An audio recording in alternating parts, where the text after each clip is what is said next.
Hello and welcome to another episode of the Petey Performance Podcast. Today's episode of the podcast is a solo episode and another impromptu solo episode. I was meant to have a pretty high profile guest on tomorrow, but unfortunately, due to some other commitments, we had to cancel it or postpone it for the future.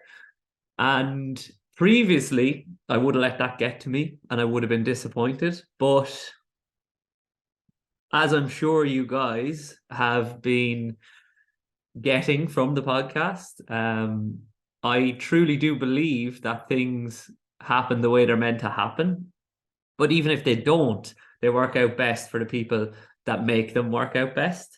So, like, even though we didn't get the opportunity to have that podcast then and there, it probably wouldn't have been the right time to have that podcast then and there as well, given that there were other factors impacting on this person that would have led them to be maybe a little bit more higher stress in the conversation. And therefore, it may not have been as good a conversation as it would have been had they been comfortable in having that conversation. So hopefully by postponing that conversation to a later date when that person is comfortable coming on and when there's less stress on that person, it's going to be a much more valuable conversation. So as well as that, what does that give me the opportunity to do? It gives me the opportunity to have another solo episode where I provide value for my audience myself rather than by questioning and quizzing the guests, the fantastic guests that I get on. But it's also an opportunity for me to verbalize my thought patterns, talk about what I've been thinking about, and for self-development, essentially. So I was actually going to skip this week's podcast, believe it or not. And over the last, say, week or so, I've been thinking intently about what it is that makes like some of my athletes in my online coaching more successful than others. And it's clear to me that those that come on board to work with me, both in person or online or in any of the teams that I work with or have worked with, the single thing that is the differentiating factor between those that achieve success and achieve what they want to achieve and those that don't is consistency and adherence to whatever it is that they're trying to be consistent with. Those athletes and clients that are consistent with their training, turn up, get it done, even if it's not perfect every time you do it or every day. And in relation to their habits as well, turn up and get them done week in, week out, day in, day out. Those are the ones that have more long-term success. And part of my job as a coach is trying to help and guide the individual towards the highest level of consistency that they possibly can attain at that time for their own development, because I'm trying to guide them to self-actualization, to achieving their highest potential. So my job is setting it up so that they can do so. So some coaches or some people that are listening to this might think, oh, well, that's a complete cop-out because he's saying that those that don't succeed are those that didn't adhere to the program or weren't consistent with it. And in a way it is, but it's not really, because it's my job to make them consistent or help them to be consistent rather than make them. And I generally take it a little bit personally when the individual is not consistent, because I choose to take the perspective that that has been as a result of my mistakes in my programming and my expectations of the individual, as well as my conversations with them and how open I have made them feel to tell me what is attainable or unattainable. Now, a lot of the time in most of my conversations, athletes and individuals will overshoot in terms of what they think they will be able to commit to doing and fit into their schedule and act upon. So a lot of the time it's about stripping it back and making what is feasible easy and what is feasible just doing what is necessary. It's the minimal effective dose. And by getting them to turn up more consistently, you're leading to more and better short-term gains from the program, which will in turn lead to them being more sustainable and more regular and consistent longer term, because they will see the benefits that have happened early on. So they do say, like in coaching, you want to have some early gains quite quickly. Now, we do know that if we're to be sustainable long term, we can't use an unsustainable approach for a repeated amount of time. But at the same time, very small, minor details and improvements made very quickly can then be retained by less volume and less intensity down the line. But when I bring somebody in and I'm working with them, I will usually focus on the lowest hanging fruit initially. And that will be 1, 2, 3 things max that we're trying to achieve. And then in the programming, it might be, well, it definitely won't be high intensity, given that they haven't built up the necessary volume and robustness to tolerate that from my perspective. But it may be high volume and it may be taxing to the individual, but it's about the appropriate volume and taxing them to the appropriate amount within the appropriate amount of sessions for that individual. And always when you jump on a call with someone or you're having a consultation with someone and you ask how many sessions can we get in a week, oh, well, I'll do something every day is the answer that you get back. And it's often about outlining to them, well, let's just quiz that one out. Do we need to do something every day if we're going to become closer to our goal or closer to our peak? And is it advantageous or disadvantageous to do that? Because if you put 6 sessions in a week and they fail to hit 1 or 2 of those, from my experience and working with those athletes and those individuals, they then become less likely down the line in being consistent and hitting all of the necessary sessions and getting them all in, because it normalizes the behavior of missing out on sessions. So you're always better to underestimate what the individual is going to get done rather than overestimate it. Now, you can't go in and shame them if they miss it, like they just miss it and that's okay, they didn't get it done. It's not the end of the world, and you need to outline that to them as well, that's not the end of the world. But from my experience, undershooting in terms of the quantity and the volume and the frequency of sessions that they can get done will lead to higher quality in the sessions that they are getting done. So I always talk about this, but getting 3 to 4 very high quality sessions done, even if they're only short sessions, is going to be way better than getting 6 long sessions done this week and 2 to 3 short, crappy sessions done next week. Sometimes life gets in the way, but if you're not completing what is expected of you, you're going to be less likely to be consistent with it down the line. So from that pattern of thinking, then I was thinking myself, okay, well, if I'm preaching consistency and trying to elicit or achieve consistency with my clients, then why would I miss a podcast?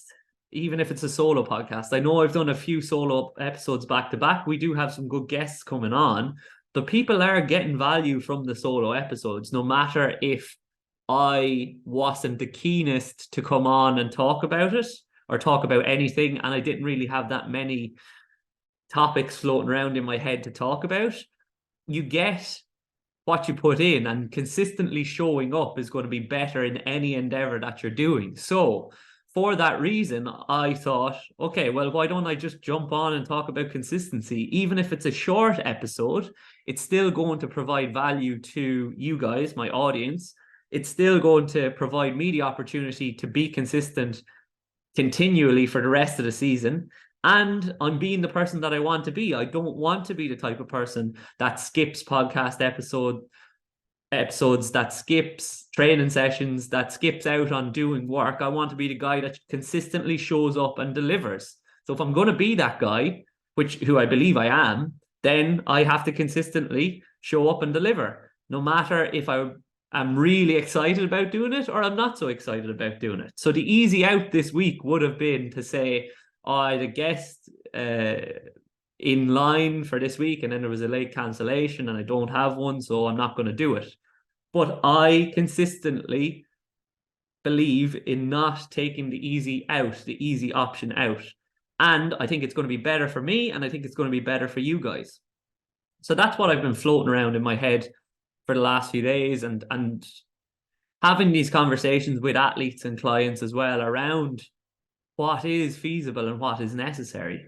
Because there have been a couple of clients of late that have outlined to me, and on the call, they were being honest, because it is what they believe, that they could get a certain number of sessions done in a week.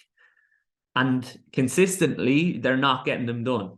And that worries me a little bit, because every person that comes in to work with us in the coaching service, in the premium coaching service, I am invested in their development, because the best way to get more people in the doors is to provide the highest value service possible. And the way that I do that is by helping those individuals to reach their goals. So in the past, I would have become frustrated with them not adhering to what I had set out. But now I nearly take it on me in that, okay, maybe my expectations of what they can get done need to be lowered, as well as their expectations of what they can get done as well. Then that will lead to the consistency over time. That will lead to the longer term significant change, as well as the shorter term gains as well, which is obviously really important for everybody coming into the stage of the season that we're coming into in the GAA now, when we're rolling into the championship or end of the league campaigns and championship seasons.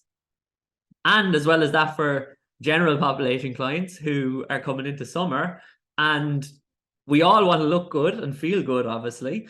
So it's very important for them that they're consistent over the next few weeks as well, because they're going to be going away on their holidays and they want to feel comfortable in their bodies. Now, that's obviously more of a long-term mindset shift that we're trying to achieve, I suppose, with those individuals.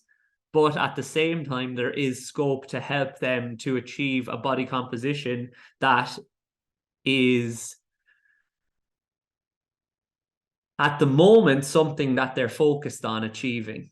And I kind of believe as well sometimes that only by achieving that body composition can they feel in that body that, okay, well, actually I achieved this and I felt a little bit more confident, but not really longer term any significant change. So then it leads them to, down the line, hopefully, reframing why they train and why they exercise, and reframing in their mind what they do it for and what they achieve out of it, and also being more comfortable in themselves. Because if you're constantly chasing aesthetics, which is fine if that's what you're doing, the question becomes, who are you chasing the aesthetics for? Is it for you or is it for other people?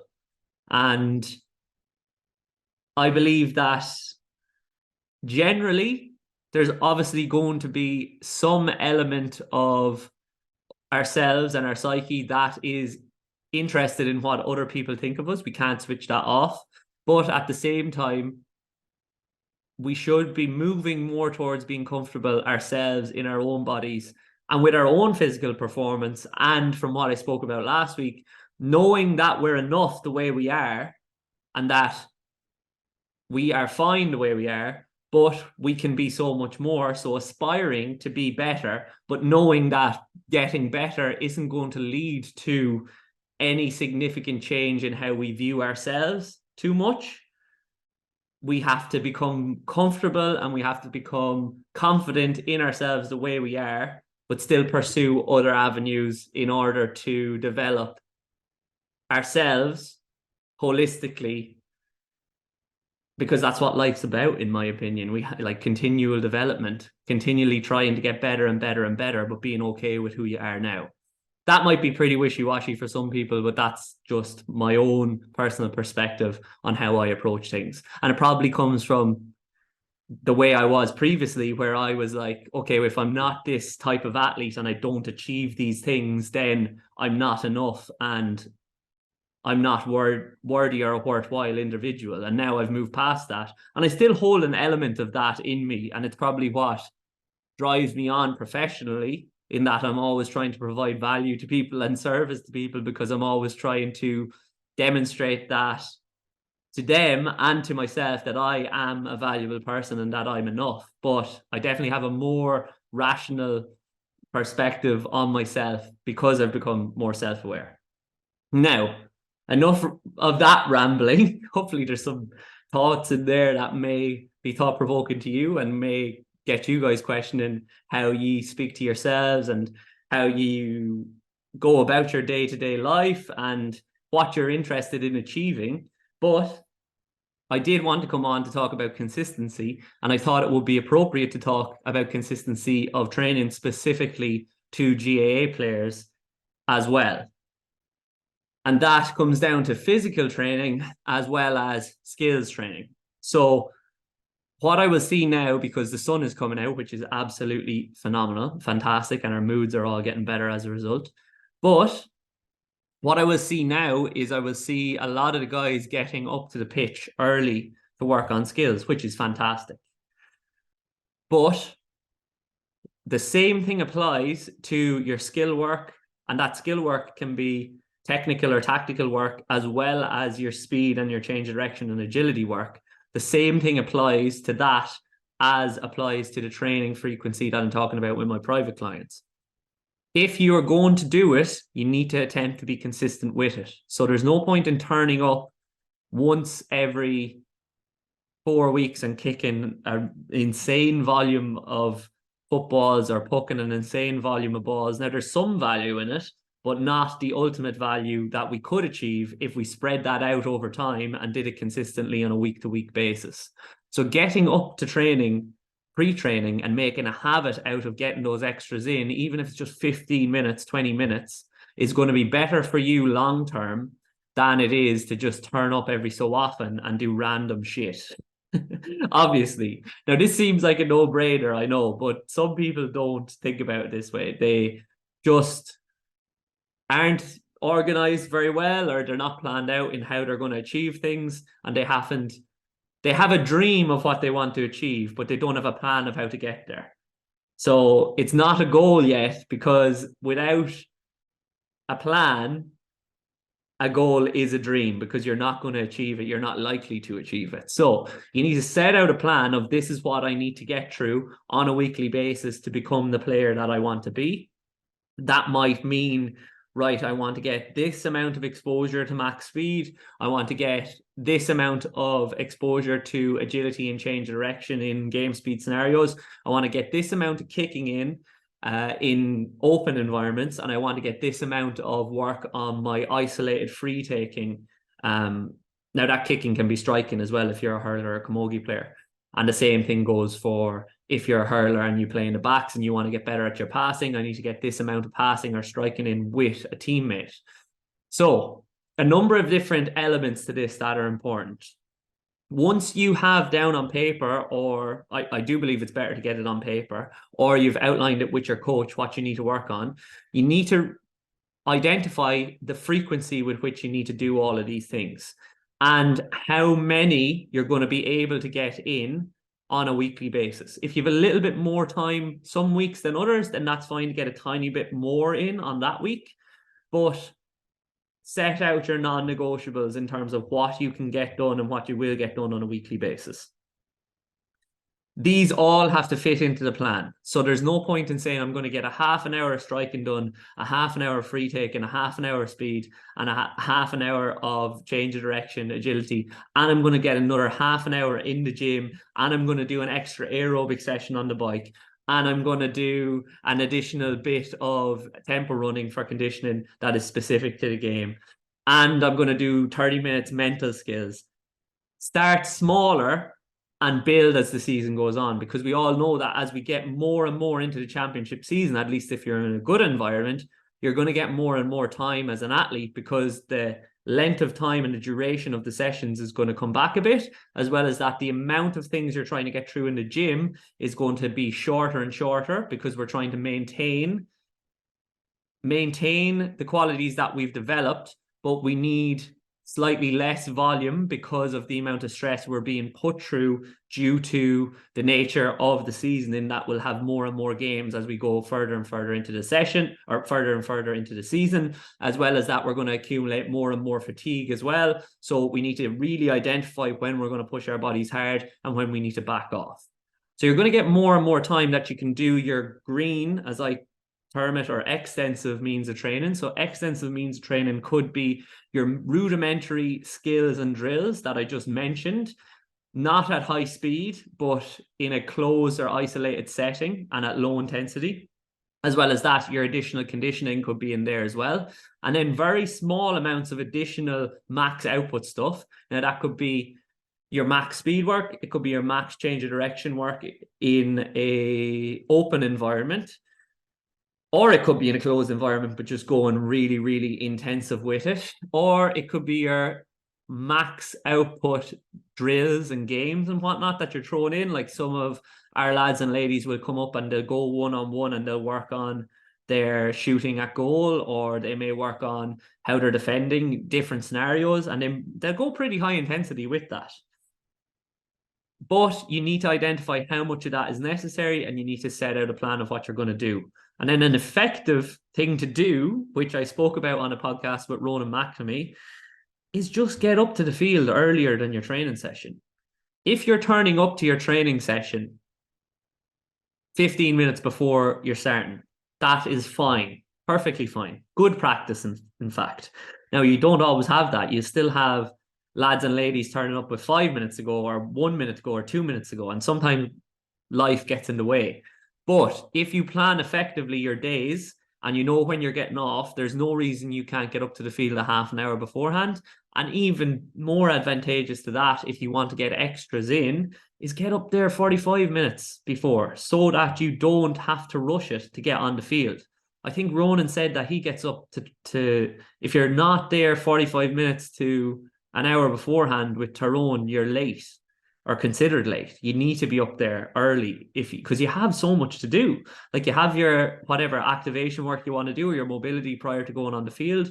You might have some extras you want to get through on the field. You might have conversations with coaches and other teammates that you want to have up there as well. And as well as that, it's just like, it's good practice to get there early.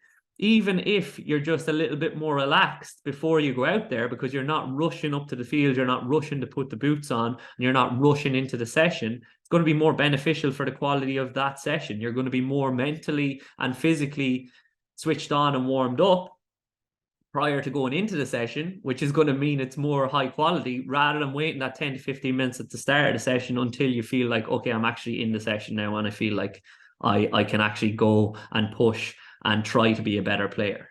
So I know at the start of the year, with a number of our teams, we have said that we want to be there 15 minutes beforehand. And over the last couple of weeks, that hasn't really been happening that much. So as a coach, for any coaches listening, maybe it's a case of not telling the athletes to get up there at that time, but just at your next meeting, if you've outlined what your key principles and your pillars were at the start of the year, and your non-negotiables, or your red lines, as we're calling them with the ladies, because anything outside of it, you're red lining, we'd say to them, if they're not aligning with what their values are and aligning with what their mission is and what they want to achieve. If you're not doing that, the coach can just question you on why you're not doing it, and question you on, okay, if we're not doing these things that we said were necessary to go on and win the championship, are we more or less likely to win the championship? And in doing that and using that Socratic questioning method and just questioning your athletes, it's likely that they're going to come to some conclusions themselves, and it's going to be very, very clear for them what the story is, and it's going to be clear for them what you're trying to get out of them as well. I know my coaching style, and my coaching style is I do give cues and I do give direction in certain areas, but I definitely ask way more questions than I give direction. And I think that's the difference between having it player-led and being authoritative. If you tell them to do something, it's very unlikely that they're going to retain that information. This is the same thing as teaching, really, to be honest, and teachers will know this too. Whereas if you draw the information out of them and you get them to think about it, they're going to be much more likely to retain that information. So as a coach, go with that method if you're trying to get the players around to doing what is necessary to achieving what they want to achieve. And if they don't want to achieve what they said at the start of the year, then that's fine. We just move the goalposts. If you want to come up and you just want to come up for the social aspect and have fun, that's fine. But I'm going to facilitate more fun and enjoyment in the training sessions and not worry too much about the programming and worry too much about the values and worry too much about driving standards all the time, because I'll know what you want. But if there's a mismatch between what you say you want and your actions, then it's clear that there's a little bit of miscommunication going on, or your expectations need to be either raised if you want to achieve that, or my expectations need to be lowered if you don't want to achieve that anymore. So hopefully there's some value in there. Short episode for you guys on consistency, a little bit of mindset in there, a little bit of coaching, a little bit of training, a little bit of planning and organization for all of you athletes and players and people that are striving for things this summer. It's great to have the sun out. It's great to be moving into the summer. This is a part of the year that I really, really enjoy. I get the shorts on. I'm out on the pitch. I get to do more work on speed and change of direction and game speed with players because of the hard ground, because we know where we're training all the time. We've had a bit of a rough run of it here in Ireland in terms of the weather over the last while. So we've been moving from AstroTurf pitches back to grass pitches, back to AstroTurf, and not knowing our arse from our elbow, to put it very eloquently. But now, with the hard ground and consistency in terms of our environment, of where we're going to be training, what time we're going to be training at, and what we're going to be doing, it allows me to facilitate more consistency with the athletes as well. So it gets me really excited. So I hope I've provided some value for you guys there. I hope I've got you thinking. I hope you enjoyed it. And if you did enjoy it, please remember to like it, share it, and send it.